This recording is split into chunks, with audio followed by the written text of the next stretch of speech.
दोस्तों किसी ने कितनी खूबसूरत बात कही है, अगर आसमां को जिद है बिजलियां गिराने की, अगर आसमां को जिद है बिजलियां गिराने की, तो हमें भी जिद है वहीं पर अपना आशियां बनाने की। नमस्कार, मैं हूं आपका अपना दोस्त राम प्रकाश ठाकुर, हिमाचल प्रदेश से। आज आपके लिए दोस्तों एक हौसला सफलता की ओर सीरीज नंबर 3 का पार्ट नंबर 7 लेकर के आया हूं। दोस्तों आज एक ऐसे जांबाज योद्धा की स्टोरी लेकर के आया हूं, रियल लाइफ स्टोरी, जिसने 1948 एंड 1952 में 2 गोल्ड मेडल जीते हैं और वो व्यक्ति पहला विश्व का ऐसा व्यक्ति बना था। उस व्यक्ति से दोस्तों आपको फोकस क्या होता है, संघर्ष क्या होता है, भाग्य किसे कहते हैं, इन सारे सवालों का जवाब मिलेगा। आगे बढ़ने से पहले अगर आपने चैनल को सब्सक्राइब नहीं किया तो चैनल को सब्सक्राइब कर दीजिए। सब्सक्रिप्शन के बगल में बेल आइकन है, उसको प्रेस करना मत भूलिएगा ताकि आने वाले टाइम में आपको इंपॉर्टेंट वीडियो की नोटिफिकेशन टाइम पर मिल सके। चलिए दोस्तों शुरू करते हैं। ये कहानी शुरू होती है 1936 से।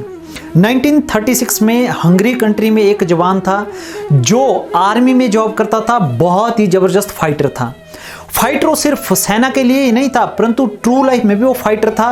वो पिस्टल शूटिंग करता था। जितने भी नेशनल गेम्स उस कंट्री के तब तक हुए थे, जब से उसने पार्टिसिपेट करना शुरू किया था तब से उसने वो सारे नेशनल गेम्स जीते थे और उसका शौक था ओलंपिक गेम में जाकर के गोल्ड मेडल जीतने का। अब उसकी बदकिस्मती देखो, हंगरी कंट्री का जो लॉ था उसमें ये चीज थी कि जो सोल्जर है, जो सर्जेंट होते थे, उनको ओलंपिक में भाग लेने का मौका नहीं दिया जाता था।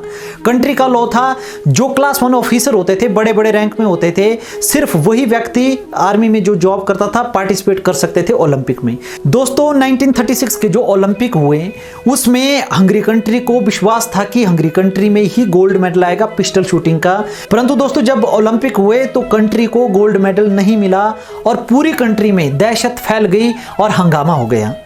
क्यों? क्योंकि वो चाहते थे कि वो लड़का, वो जो जवान था, वो उसमें पार्टिसिपेट करे, परंतु वहां का जो लॉ था वो उसको अलाउ नहीं कर पा रहा था। मींस वहां के लोगों ने जो हंगामा किया उस वजह से हंगरी कंट्री को वो लॉ चेंज करना पड़ा।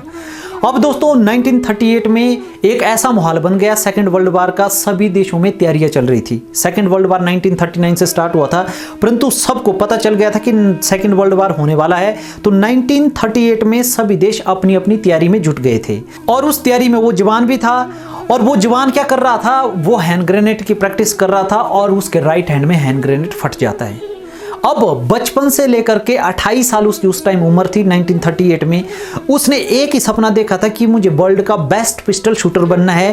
परंतु अब उसकी किस्मत ने देखो उसको किस तरह से मार दिया, मतलब उसका हाथ ही चला गया। अब बहुत समय तक उसका हॉस्पिटल में इलाज चला। हॉस्पिटल में इलाज चलने के बाद जब वो घर में आया तो बहुत लोग ऐसे आए जो सिंपैथी देने लगे उसको।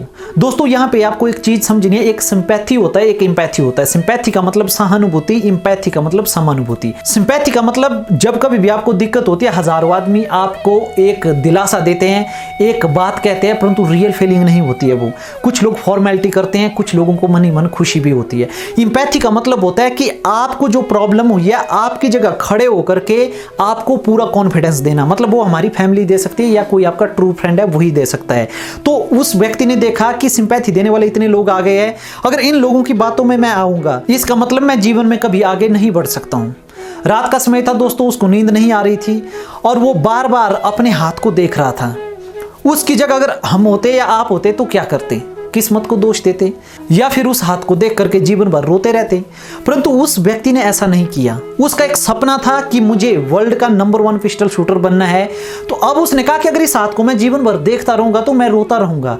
अब जो मेरे पास नहीं है उसको भूल जाओ, अब जो मेरे पास है उसके ऊपर फोकस करो। मतलब उसने क्या निर्णय लिया कि मुझे अब अपने लेफ्ट हैंड से प्रैक्टिस करनी है और उसी से मुझे वर्ल्ड का नंबर 1 पिस्टल शूटर बनना है। इसको बोलते हैं दोस्तों पॉजिटिव थिंकिंग, पावर थिंकिंग। मतलब उस व्यक्ति का नजरिया देखो क्या था। उस हाथ को उसने तैयार करने के बारे में सोचा जिससे कि वो कोई भी चीज ढंग से उठाता नहीं था, ना तो लिखता था, ना कोई काम करता था। अब पूरी दुनिया को ये पता था दोस्तों कि अब वो आदमी जीवन में कभी पार्टिसिपेट नहीं कर पाएगा ओलंपिक में, ना ही नेशनल गेम्स में। फिर उसने 1 साल तक इतनी प्रैक्टिस की, किसी व्यक्ति को बताया नहीं, चुपचाप अपने काम में लगा रहा, रात दिन मेहनत करता रहा, रात दिन प्रैक्टिस करता रहा। 1939 में हंगरी कंट्री में नेशनल गेम्स होने थे और वो व्यक्ति भी जब ग्राउंड के अंदर जाता है तो सभी लोग तालियां बजाना स्टार्ट करते हैं। कहते हैं कि इसे कहते हैं स्पोर्ट्समैन स्पिरिट। ये आदमी कैसा आदमी है, इतनी बड़ी घटना घटने के बाद भी पिस्टल शूटिंग में इसका शौक था, इसका हाथ चला गया और आज मैच देखने आ गया दोबारा से। जब दोस्तों वो ग्राउंड के अंदर एंटर हुआ तो वहां पे लोगों ने उसको हाथ से पकड़ा और सभी ने तालियां बजाना स्टार्ट किया और उसको स्टेडियम में बैठाने के लिए ले जा रहे थे। तो उसने कहा भाई आप ये क्या कर रहे हैं? तो उन्होंने कहा कि आपके साथ चलो भगवान ने अच्छा नहीं किया, आपका हाथ चला गया, फिर भी आप हमारा हौसला बढ़ाने के लिए यहाँ पे आ गए, हम आपका तहे दिल से थैंक्स करते हैं। दोस्तों उसका जवाब होता है, मैं आपका हौसला बढ़ाने नहीं आया हूं, मैं आपके साथ कंपीट करने आया हूं।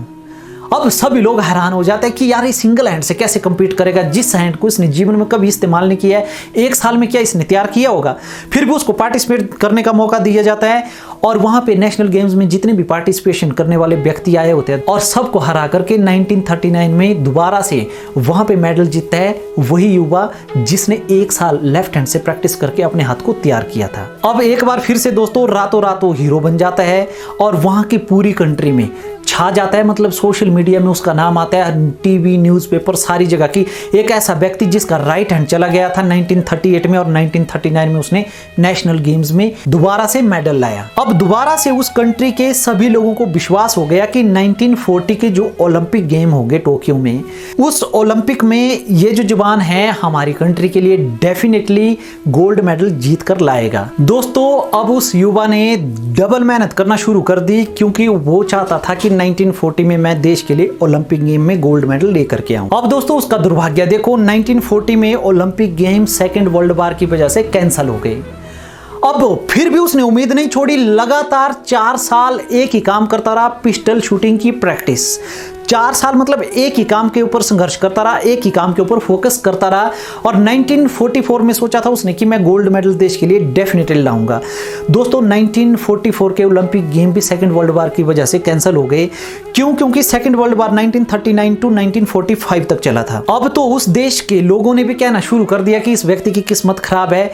क्यों? क्योंकि अब 1948 में ओलंपिक गेम्स होने थे दोस्तों, 1948 तक उसकी उम्र हो जानी थी 38 इयर्स, मतलब 28 साल का वो था 1948 में उसने 38 साल का होना था।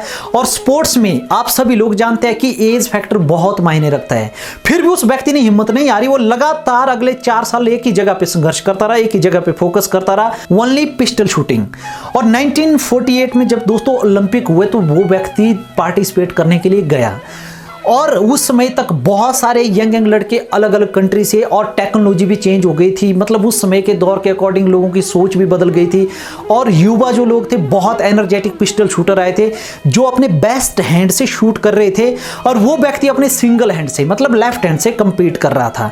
अब दोस्तों बहुत लोगों के पार्टिसिपेट करने के बाद, अलग अलग कंट्री के सभी लोगों के साथ कंपीट करने के बाद उस व्यक्ति ने 1948 में गोल्ड मेडल जीता अपनी कंट्री के लिए और उसने अपना पहला सपना पूरा कर दिया। और दोस्तों उसने जो दिल से सपना देखा था देश के लिए गोल्ड मेडल लाने का, उसने अपना सपना पूरा कर दिया। अब देखो एक हौसला सफलता की ओर हमने ये टाइटल दिया हुआ है, तो उसने एक हौसला रखा था कि मुझे अपना टारगेट हिट करना है, देश के लिए गोल्ड मेडल लाना है, दुनिया का नंबर 1 पिस्टल शूटर बनना है। उसके उस हौसले से उसने वो अपना सपना पूरा कर दिया दोस्तों। अब वो व्यक्ति यही नहीं रुका, 1952 में दोबारा 4 साल उसी चीज के ऊपर फोकस करता रहा। उस समय तक दोस्तों अलग अलग देशों से और बहुत ही ज्यादा एनर्जेटिक और युवा लड़के पार्टिसिपेट करने के लिए आए थे, परंतु उसने ठान लिया था कि मैंने वर्ल्ड रिकॉर्ड बनाना है, मैं सिंगल हैंड से कंपीट कर रहा हूं, सिंगल हैंड से मतलब 2 बार लगातार गोल्ड मेडल जीतना है। दोस्तों उसने कहा कि एज वेज के फंडे मेरे लिए नहीं है, मैं चाहे कुछ भी हो जाए 1952 में भी गोल्ड मेडल जीतूंगा।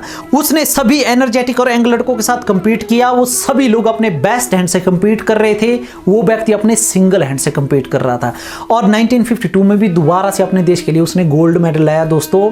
और उस व्यक्ति का नाम था दोस्तों कैरोली टैकेस, जो एक हंगेरियन आर्मी में काम करता था, एक सोल्जर था और सोल्जर होने के बाद उसने देश के लिए एक कीर्तिमान रचा, जिसने सिंगल हैंड से शूट करते हुए अपने देश के लिए लगातार 2 ओलंपिक में 2 गोल्ड मेडल जीते। दोस्तों कैरोली के इस संघर्ष से, कैरोली की इस रियल लाइफ स्टोरी से हमें क्या सीखने को मिलता है।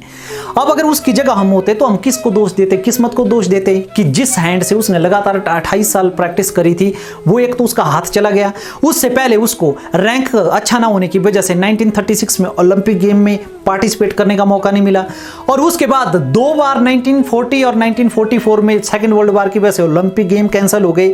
फिर भी वो व्यक्ति नहीं रुका और लगातार एक ही जगह फोकस रखा, हौसला था उसके अंदर की कामयाब होने का, एक जुनून, एक जज्बा था जिसकी वजह से वो व्यक्ति कामयाब हुआ।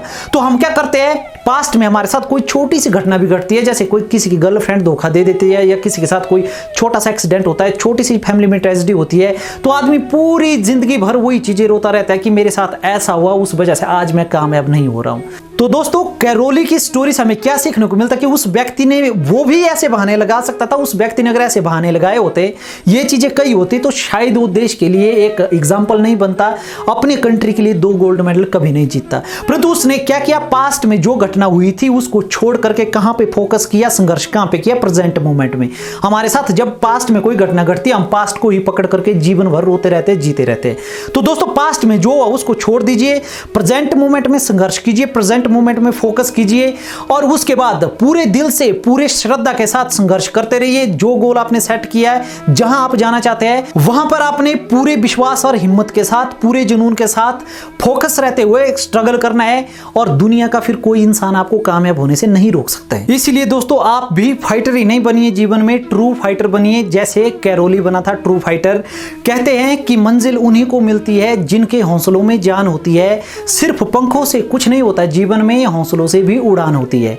दोस्तों कहानी अगर आपको अच्छी लगी होगी, कहानी को लाइक, शेयर और कमेंट जरूर करना। बहुत ही जल्द नई वीडियो के साथ आपके साथ मुलाकात होगी नेक्स्ट पार्ट को लेकर के। तब तक चैनल के साथ यूं ही बने रहिए और अपना प्यार मुझे यूं ही देते रहिए। पूरी वीडियो देखने के लिए आपका बहुत बहुत धन्यवाद। नमस्कार।